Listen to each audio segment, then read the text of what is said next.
নমস্কার। গল্প পড়ব এবং গল্প শুনব।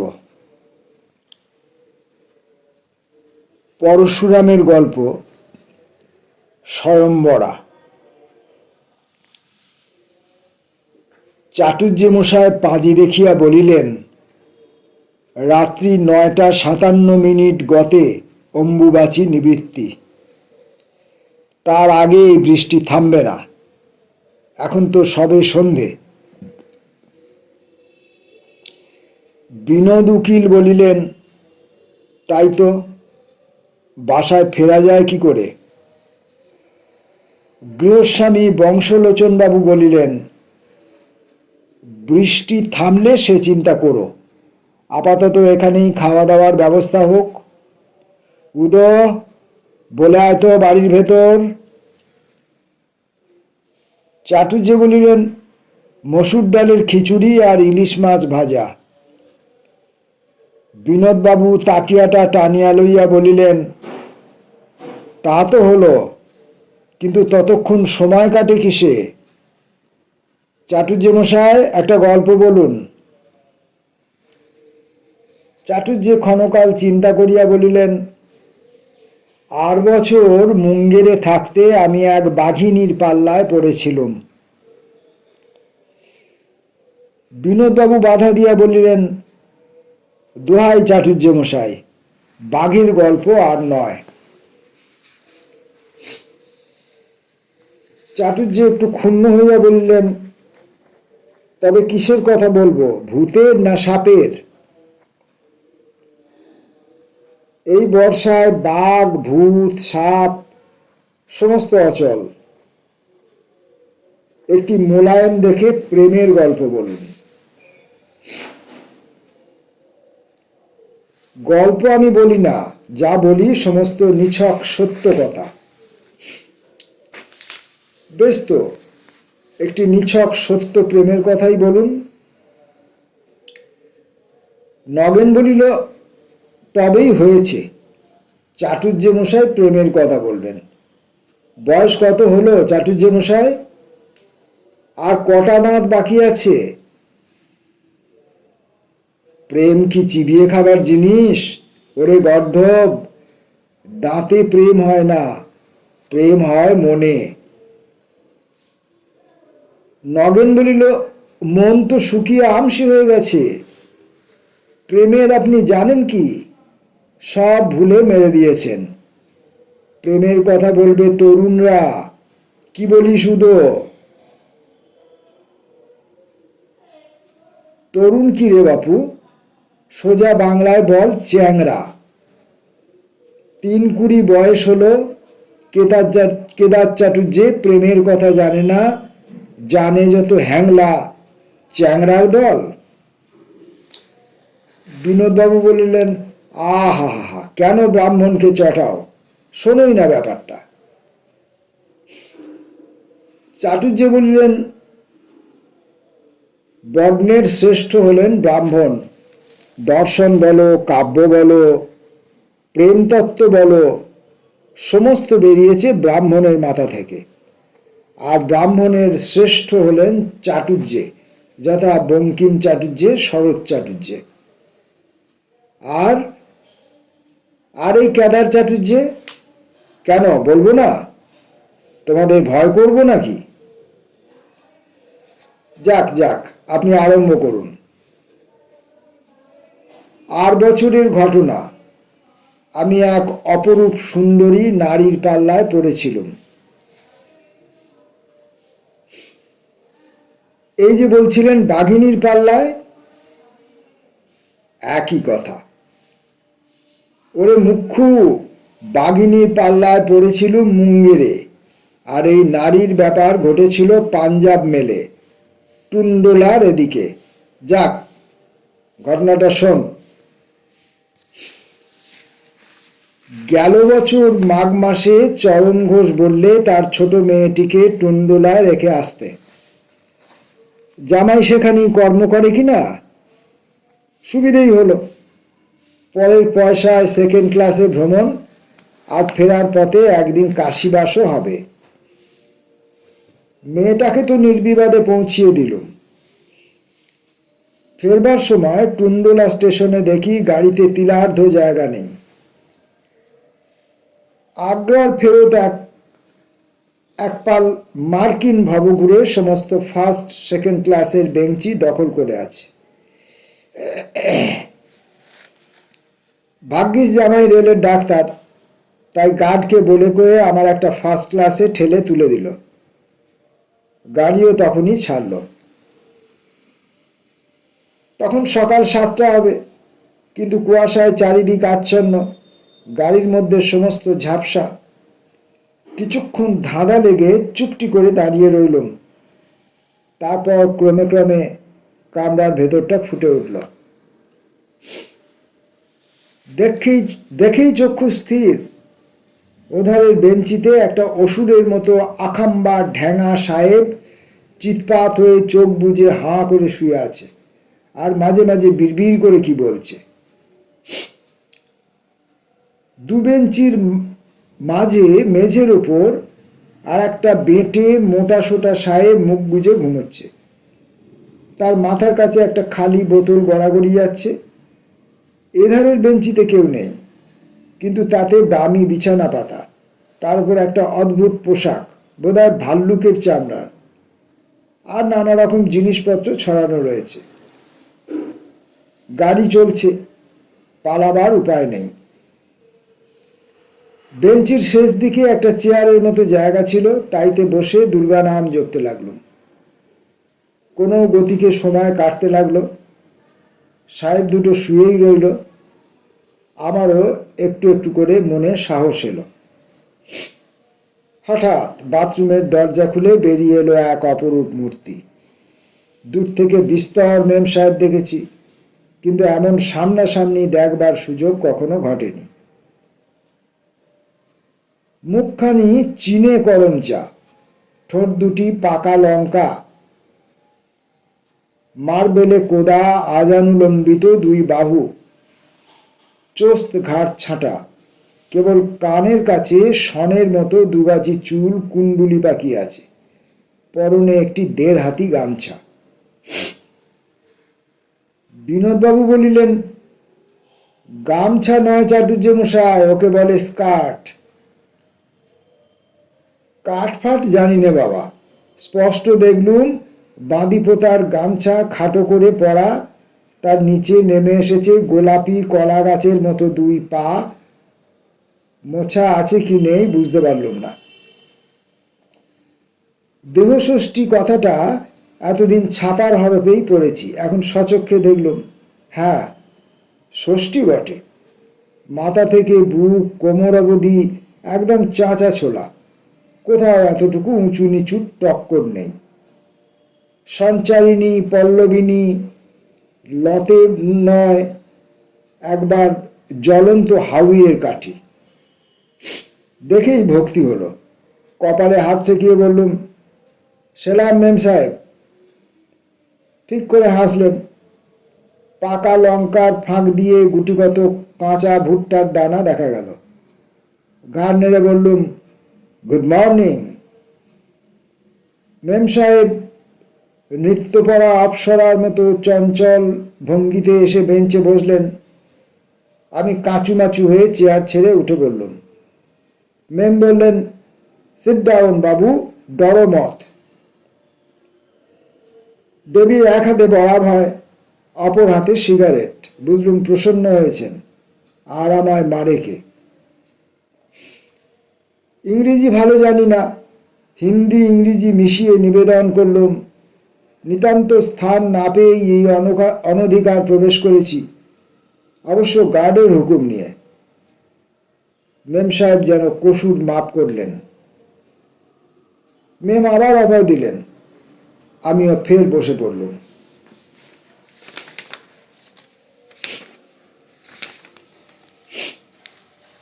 কিন্তু নিস্তার নেই। মেম সাহেব আমার পাশে বসে একটু দাঁত বার করে আমাকে এক দৃষ্টিতে নিরীক্ষণ করতে লাগলেন। এই কেতার চাটুর্যকে সাপে তাড়া করেছে, বাঘে পেঁচু নিয়েছে, ভূতে ভয় দেখিয়েছে, হনুমানে দাঁত খিচিয়েছে, পুলিশ কোর্টের উকিল জেরা করেছে, কিন্তু এমন দুরবস্থা কখনো হয়নি। 60 বছর বয়স, রংটি উজ্জ্বল শ্যাম বলা চলে না, 5 দিন খৌড়ি হয়নি, মুখ যেন কদম ফুল। কিন্তু এই সমস্ত বাধা ভেদ করে লজ্জা এসে আমার আকর্ণ বেগুনি করে দিল। থাকতে না পেরে বললুম, মেম সাহেব क्या देखता? মেম হু হু করে হেসে বলল, কুছ নেই, নো অফেন্স। তুম কোন হ্যাঁ বাবু? আমার মর্যাদায় ঘা পড়ল। আমি কি সং না চিড়িয়াখানার জন্তু? বুক চিতিয়ে মাথা খাড়া করে বললুম, I Kedar Chatterjee, no zoo garden. মেম আবার হু হু করে হেসে বললেন, বেঙ্গলি? আমি সগর্বে উত্তর দিলাম, ইয়াস স্যার, মাই কাস্ট বেঙ্গলি ব্রাহ্মণ। পৈতেটা টেনে বার করে বললাম, সি আপ কোন হ্যায় ম্যাডাম? বিনোদবাবু বলিলেন, ছি চাটুর্য মশাই, মেয়ের পরিচয় জিজ্ঞাসা করলেন, ওটা যে এটিকেটে বারণ। কেন করব না? মেম যখন আমার পরিচয় নিলে তখন আমিই বা ছাড়বো কেন? মেম মোটেই রাগ করলেন না, জানালেন তার নাম জন জিল্টার, নিবাস আমেরিকা। এদেশে এর পূর্বেও কবার এসেছিলেন। ইন্ডিয়া বড় আশ্চর্য জায়গা। আমি সাহস পেয়ে সাহেব দুটোকে দেখিয়ে বললুম, এরা কারা? মেমটি বড়ই সরলা, বেঞ্চির উপরে ঢ্যাঙা সাহেবের দিকে করে আঙুল বাড়িয়ে বললেন, দ্যাট চ্যাপি হচ্ছেন টিমথি টোপার, নিবাস ক্যালিফোর্নিয়া। আমাকে বিবাহ করতে চান। ইনি 10 কোটির মালিক। আর যিনি গড়াগড়ি যাচ্ছেন উনি হচ্ছেন ক্রিস্টোফার কলম্বাস ব্লটো। ইনিও আমাকে বিবাহ করতে চান। এরও বয়স, এরও $10 কোটি আছে। আমি গম্ভীরভাবে বললুম, কলম্বাস আমেরিকা আবিষ্কার করেছিলেন। মেম বললেন, সে অন্য লোক।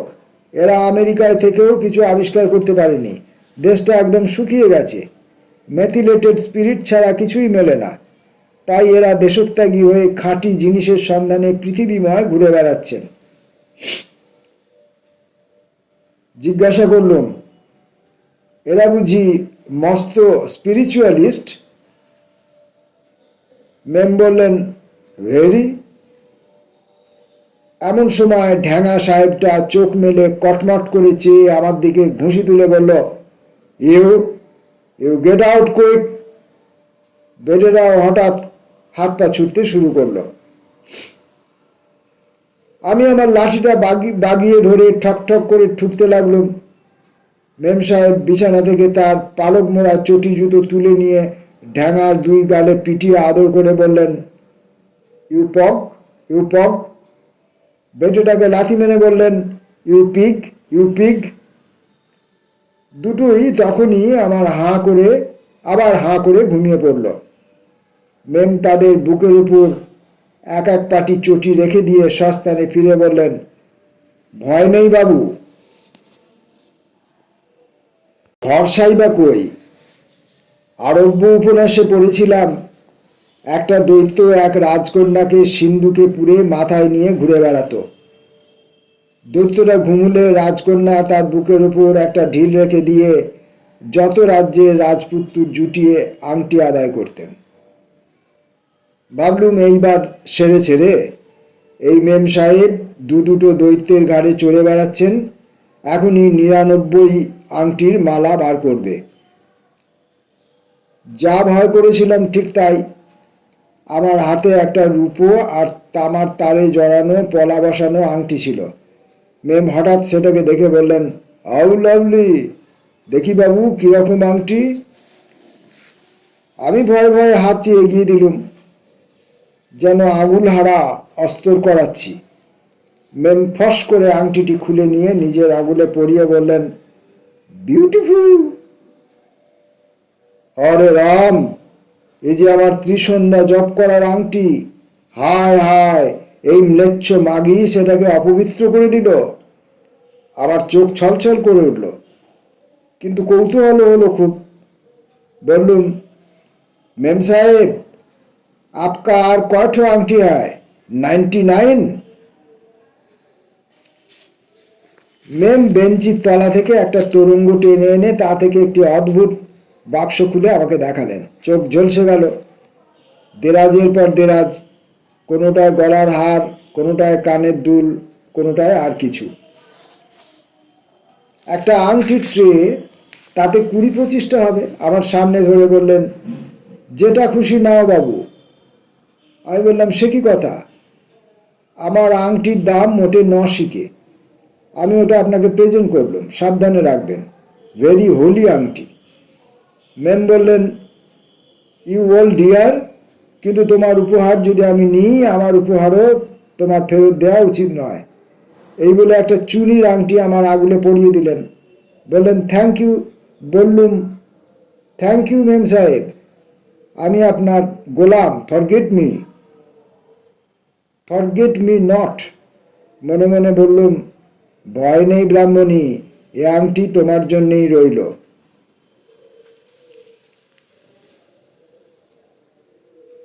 ট্রেন এটাওয়ায় এসে পৌঁছল। কেলনারের খাসনামা চা, রুটি, মাখন নিয়ে এসে জিজ্ঞাসা করলে, টি হুজুর? ম্যাম ট্রে রাখলেন।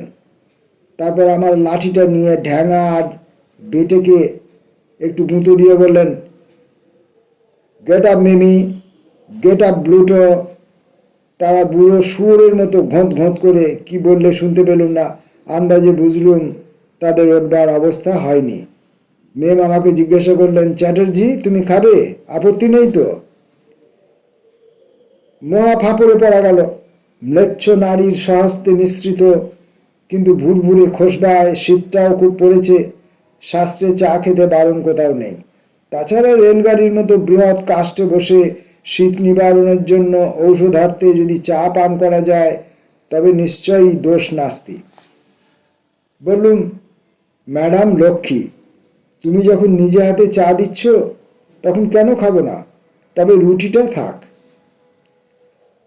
চায়ে মনের কবাট খুলে যায়। খেতে খেতে অনেক বেফাস কথা মুখ দিয়ে বেরিয়ে পড়ে। অশ্বত্থামা যেমন দুধের অভাবে পিটুলিগোলা খেয়ে আহ্লাদে নৃত্য করতেন, নিরীহ বাঙালি তেমনি চায়েতেই মদের নেশা জমায়। বঙ্কিম চাটুর্যের তারিফ করে চা খেতে শেখেননি। সর্দি টর্দি হলে আদা নুন দিয়ে খেতেন। তাতেই লিখতে পেরেছেন, বন্দি আমার প্রাণেশ্বর। আজকাল চায়ের কল্যাণে বাংলাদেশে ভাবের বন্যা এসেছে। ঘরে ঘরে চা, ঘরে ঘরে প্রেম।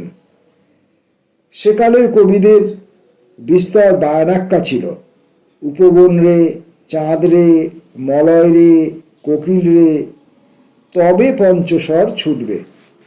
এখন কোনো ঝঞ্ঝাট নেই। চা শুধু দুটো হাতল ভাঙা বাটি, একটু ছেঁড়া অয়েল ক্লথ, একটা কেরোসিন কাঠের টেবিল, দুধারে 2 তরুণ তরুণী, আর মধ্যিখানে ধূমায়মান কেতলি। ভাগ্যিস বয়সটা 60, তাই বেঁচে গিয়েছিল। মেমকে জিজ্ঞাসা করলুম, আচ্ছা মেম সাহেব, এই যে 2 হুজুর গড়াগড়ি যাচ্ছেন, এরা দুজনেই তো আপনার পানি প্রার্থী। আপনি কোন ভাগ্যবানটিকে বরণ করবেন? মেম বললেন, সে একটি সমস্যা। আমি এখনো মনস্থির করতে পারিনি। কখনো মনে হয় টিমি উপযুক্ত পাত্র, বেশ লম্বা, সুপুরুষ, আমাকে ভালোবাসে খুব, কিন্তু মদ খেলেই ওর মেজাজ খারাপ হয়ে যায়। আর ওই ব্লটো, যদিও একটু বেঁটে মোটা আর একটু বয়স হয়েছে, কিন্তু আমায় অত্যন্ত বাধ্য আর নরম মন। একটু মদ খেলেই কেঁদে ফেলে। বড় মুশকিলে পড়েছি, দুজনেই নাছোড় বান্দা। যাই হোক, এখনো ক ঘন্টা সময় পাওয়া যাবে। হাওড়া পৌঁছাবার আগেই স্থির করে ফেলবো। আচ্ছা চ্যাটার্জি, তুমিই বলো না, এদের মধ্যে কাকে বিয়ে করা উচিত?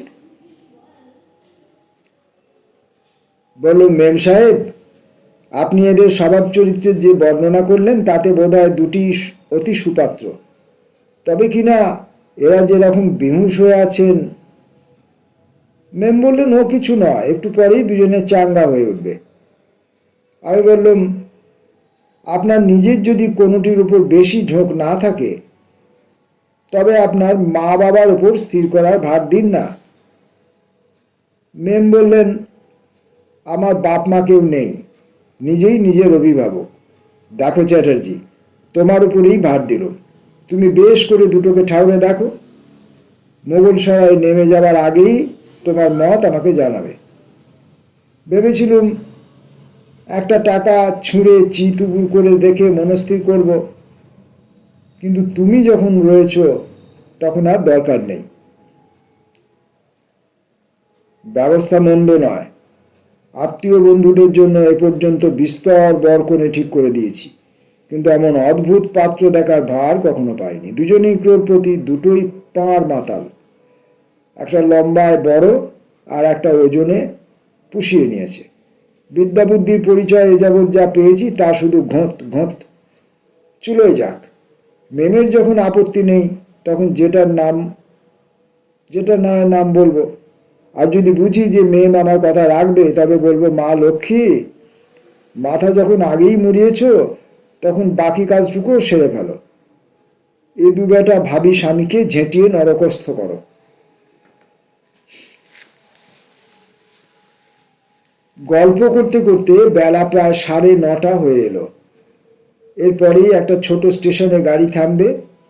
সেই অবসরে সাহেব মেমরা হাজির খেতে খানা কামরায় যাবে। এতক্ষণ ঠাউর হয়নি, এখন দেখতে পেলুম চা খেয়ে মেমের ঠোঁট ফ্যাকাশে হয়ে গেছে। বুঝলুম রংটি কাঁচা। মেম একটি সোনার কৌটো খুললেন, তা থেকে বেরুলো একটা ছোট আরশি, একটা লাল বাতি, একটি পাউডারের পুঁটুলি। মোমবাতি ঠোঁটে ঘষে নাকে একটু পাউডার লাগিয়ে মুখখানি মেরামত করে নিলেন। গাড়ি থামল। মেম বললেন, চ্যাটার্জি, আমি ব্রেকফাস্ট করতে চললুম। টিমি আর ব্লটো রইল, এদের দিকে একটু নজর রেখো, যেন জেগে উঠে মারামারি না করে। যদি সামলাতে না পারো তবে শেকল টেনো। আহা, কি সোজা কাজই দিয়ে গেলেন। প্রায় আধ ঘন্টা পরে কানপুরে গাড়ি থামবে। তখন মেম আবার এই কামরায় ফিরে আসবেন। ততক্ষণ মরি আর কি। লাঠিটা বাগিয়ে নিয়ে ফের দুর্গা নাম জপ করতে লাগলো। ঢ্যাঙা সাহেবটা উঠে বসেছে, হাই তুললে, চোখ রগড়ালে, আগুল মটকালে, আমার দিকে একবার কটমট করে চাইলে, কিন্তু কিছু বললে না। চলতে চলতে বাথরুমে গেল। তখন বেটেটা তাং করে উঠে কোলা ব্যাঙের মতো থপ করে আমার পাশে এসে বসল। আমি ভয়ে চেঁচাতে যাচ্ছিলাম, কিন্তু তার আগেই সে আমার হাতটা নেড়ে দিয়ে বললে, গুড মর্নিং স্যার, আমি হচ্ছি ক্রিস্টোফার কলম্বাস ব্লটো। আমি সাহস পেয়ে বললুম, সেলাম হুজুর।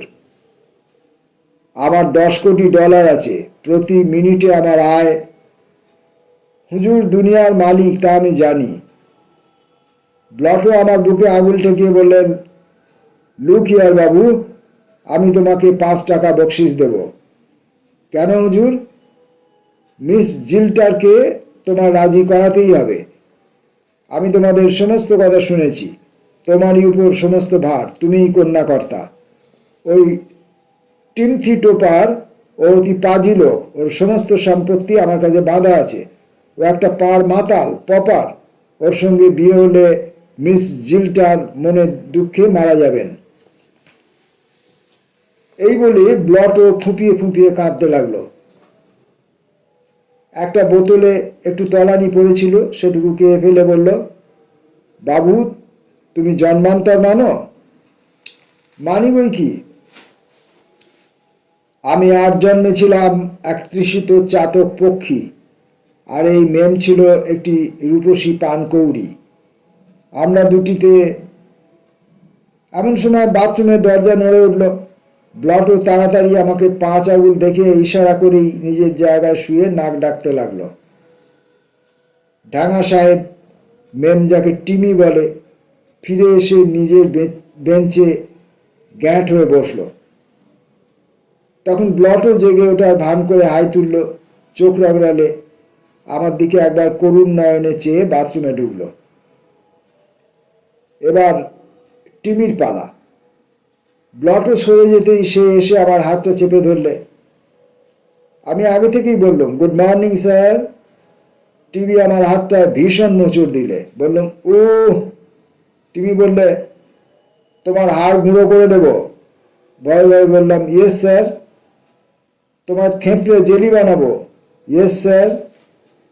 মিস জোন জিল্টারকে আমি বিয়ে করবই, আমি সমস্ত শুনেছি। যদি আমার হয়ে তাকে না বলো, তোমাকে বাঁচতে হবে না। Yes sir. আমার অগাধ সম্পত্তি, 5টা হোটেল, 10টা জাহাজ কোম্পানি, 25টা শুটকি শুয়োরের কারখানা। ব্লটোর কি আছে? একটা মদের চোরা ভাঁটি, তাও আমার টাকায়। ব্লটো একটা হতভাগা মাতাল বেটে বজ্জাত।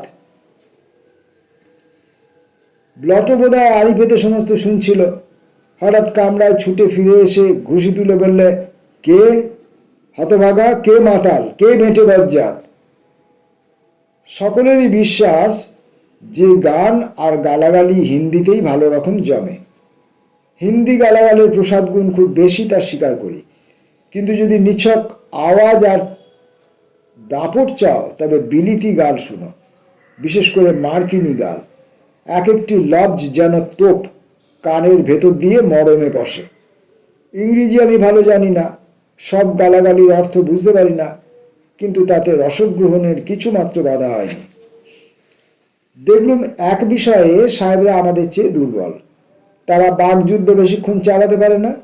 2 মিনিট যেতে না যেতেই হাতাহাতি আরম্ভ হলো। আমি হতভম্ব হয়ে দেখতে লাগলাম গাড়ি কখন কানপুরে এসে থামলো তা টের পাইনি।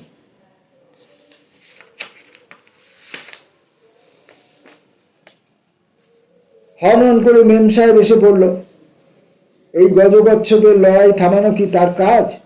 বললে, Timmy dear, don't Bluto darling, don't, please please don't. কিছুই ফল হলো না। আমি বেগতিক দেখে গাড়ি থেকে নেমে ছুটলাম। ফার্স্ট সেকেন্ড ক্লাস সমস্ত খালি। ডাইনিং কারে সকলে তখনও খানা খাচ্ছে। কাকে বলি? ওই যে একটা সাদা ফ্যালেনের পেন্টুল পরা সাহেব প্ল্যাটফর্মে পায়চারি করে শীষ দিচ্ছে। হন্তদন্ত হয়ে তাকে বললুম, কাম স্যার, লেডির মহা বিপদ। সাহেব হুঁশ করে একটি জোর শীষ দিয়ে আমার সঙ্গে ছুটল। মেম তখন আমার লাঠিটা নিয়ে অপক্ষপাতে 2 বেটাকেই পিটাচ্ছিলেন, কিন্তু তাদের ভ্রুক্ষেপ নেই, সমানে ঝুটোপুটি করছে। আগন্তুক সাহেবটি মেমকে জিজ্ঞাসা করল, হ্যালো জোন, ব্যাপার কি? মেম তাড়াতাড়ি ব্যাপারটা বুঝিয়ে দিলেন। সাহেব টিমি আর ব্লটোকে থামাবার চেষ্টা করলে, কিন্তু তারা তাকেই মারতে এলো। নতুন সাহেবের তখন হাত ছুটল। বাপরে, কি ঘুষির বহর! টিমি ঠিকরে গিয়ে দরজায় মাথা ঠুকে পড়ে চতুর্দশ ভুবন অন্ধকার দেখতে লাগলো। ব্লটো পোঁক করে বেঞ্চের তলায় চিৎপাত হয়ে পড়ল, বিলকুল ঠান্ডা।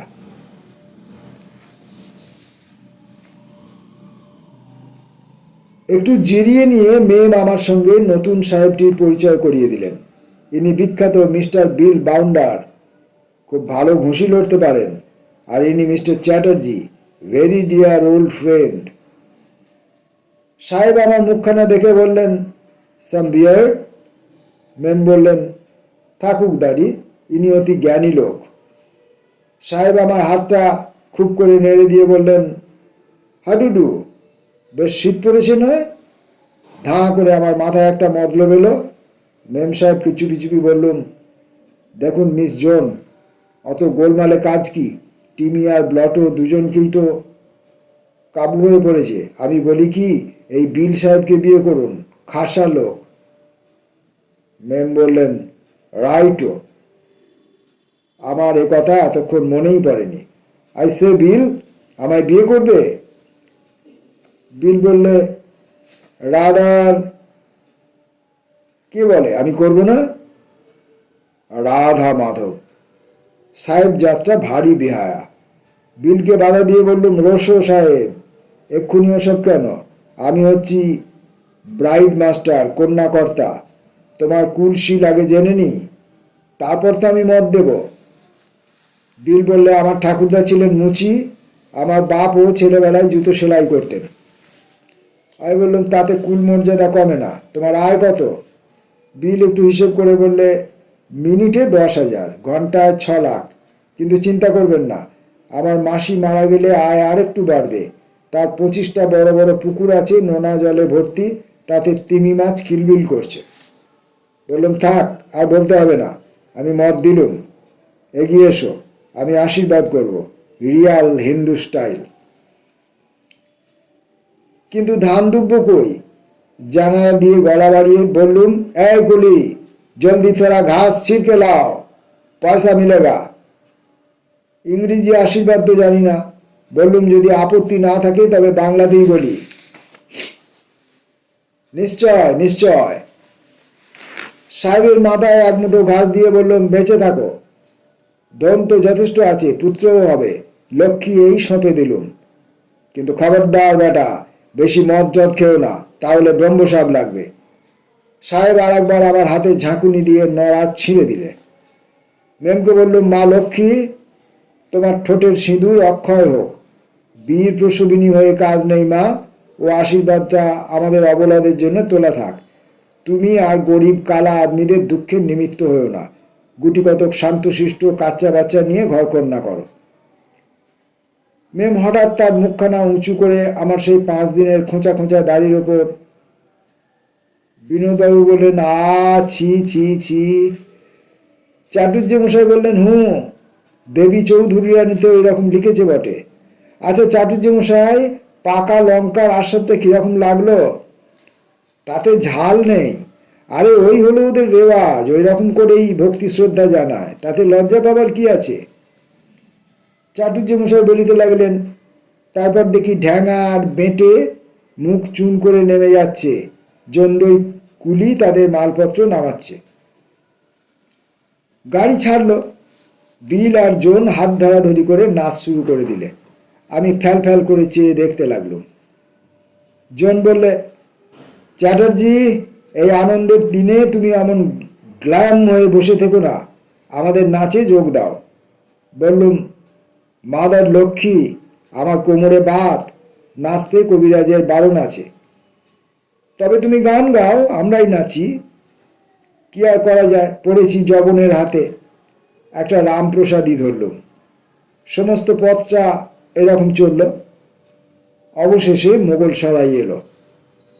মেম বললে, কলকাতায় গিয়েই তাদের বিয়ে হবে। আমি যেন 3 দিন পরে গ্র্যান্ড হোটেলে অতি অবশ্য তাদের সঙ্গে দেখা করি। বিস্তর শেক হ্যান্ড, বিস্তর অনুরোধ। তারপর কাশির গাড়ি ধরলুম। পরদিন আবার কলকাতা যাত্রা। বিনোদবাবু বলিলেন, আচ্ছা চাটুর্যে মশাই, গিন্নি সব কথা শুনেছেন? কেন শুনবেন না? সতী লক্ষ্মী, তার 50 বছর বয়স হয়েছে। তোমাদের নবীনাদের মতো অবুঝ নন যে অভিমানে চৌচির হবেন। আমি বাড়ি ফিরে এসেই তাকে সব বলেছি। চাটুর্যে গিন্নি শুনে কি বললেন? তক্ষুনি একটা উড়ে নাপিত দেখে বললেন, দে তোরে। বুড়োর মুখখানা আচ্ছা করে চেঁচে ম্লেচ্ছ মাগি উচ্ছিষ্টি করে দিয়েছে। তারপর সেই চুনির আংটিটা কেড়ে নিয়ে গঙ্গা জলে ধুয়ে নিজের আগুলে পড়লেন। বউ ভাতের ভোজটা কিরকম খেলেন? সে দুঃখের কথা আর নাই বা শুনলে। গ্র্যান্ড হোটেলে গিয়ে জানলুম ওরা কেউ নেই। একটা খানসামা বললে বিয়ের পর দিনই বেটি পালিয়েছে, সাহেব তাকে খুঁজতে গেছে।